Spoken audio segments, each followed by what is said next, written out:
Yeah, yeah.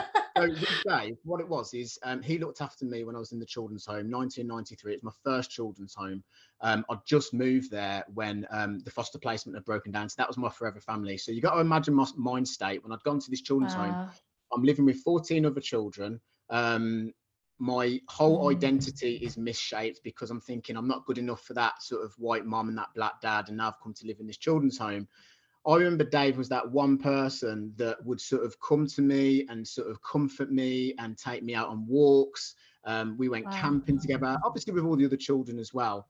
But I could tell looking back that he had a special place for me. You know, he was that one that would spend that extra bit of time. So even if I'd been involved in a restraint or something in the children's home, or if I'd been involved in an altercation, like he was the first one to come after and say, you know what, Steve, you know, it's okay. And just soothe me. You know, he was there Wow. to soothe me.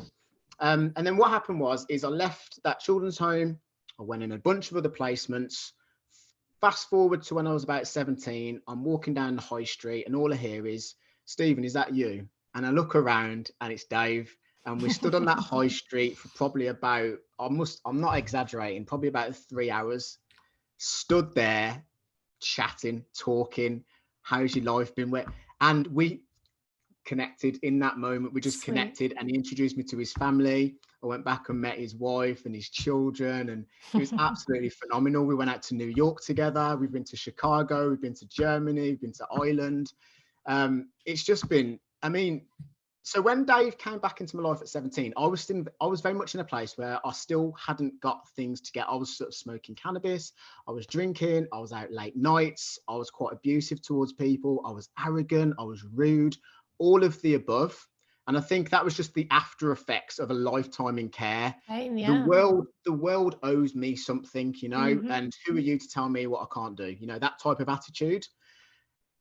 I still gave that attitude to Dave. And I think the one of the most beautiful things about Dave, and when we talk about unconditional positive regard and unconditional love, Dave epitomizes that in all of its glory, because Dave had a million opportunities to walk away and to say, Steve, look, not being funny, mate, but I can't take this level of disrespect. Because I'd push back and I'd push back, but never really connected with anybody in that way. It was almost like a fearful thing, you know? Yeah. Um, he'd come round to my house, he'd boost my confidence, he'd give me these worksheets to do, you know, and he'd say, right, I want you to do this worksheet. And when I pop back next week, I'll see what you've done. You know, I was in a place where I was very body conscious, I was very skinny. So I'd wear like 3 jumpers just to make myself look a bit bigger. I was covered in acne. I didn't want to leave the house. Right. When I'd have my cap on, my cap was all the way down because I didn't want anyone to see Mm. me. And he kind of just brought me out of that, you know, over Wow. time. You know, when you spoke about the time, over time, and it was a conditioning process, and it was over and over and over again. And it basically brought me to a place where I was stabbed at 19 years of age. Wow.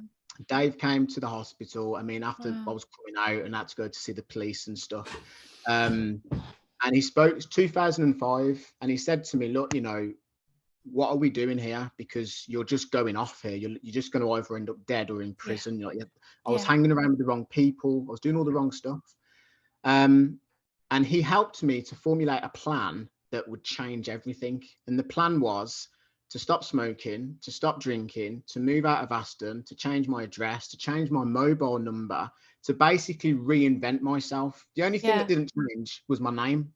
Wow. So just pressing Everything else, reset. Reset. actual Boom. reset, like total reset.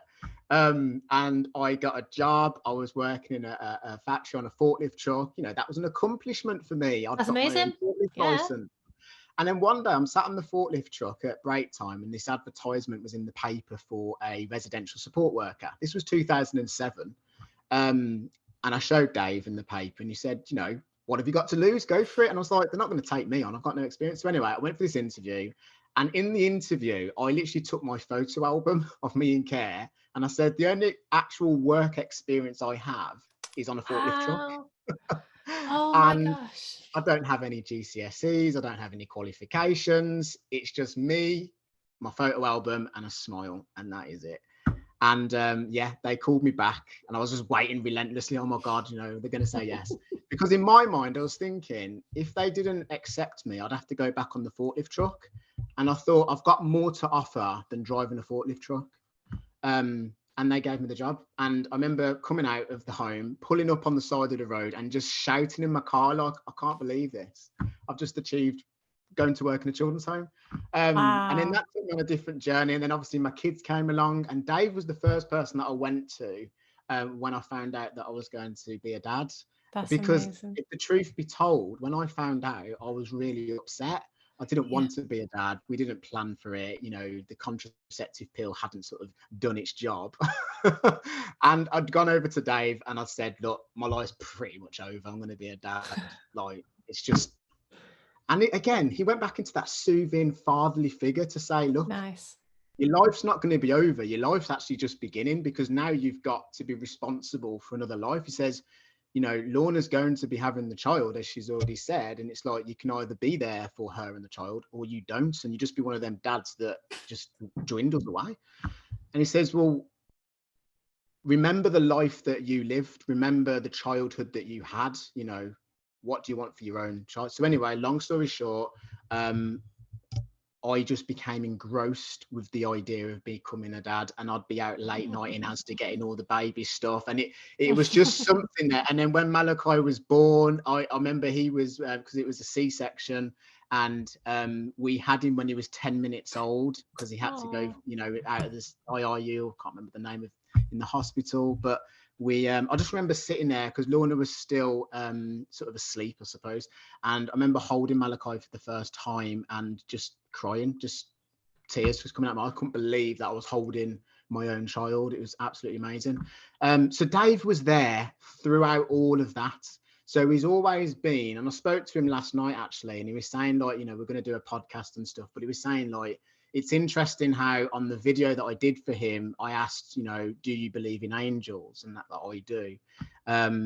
Because on a spiritual level, it's quite a big deal, you know, to think that this guy was in my life as a child. Our paths separated and we could have gone anywhere. And then our paths realigned again. And it was meant to be. It was meant to be. Absolutely amazing. Really amazing. And the sacrifice on Dave's part, he didn't have to, right? Did he? He No, didn't have to not do at any all. of it. Not He at wasn't all. paid for it either, you know. No. And that's what's just the next level. And I can testify as well in my life, and I'm not going to go into that today, but there've been people that have come into my life at different points or consistently, and they've just been there. They've been there to listen, to help, sometimes financially, sometimes practically, sometimes physically, you know, emotionally. Everybody needs something like this. I don't know a person in the world that can just go at it alone and be fine. Yeah. Human beings are social animals, you know.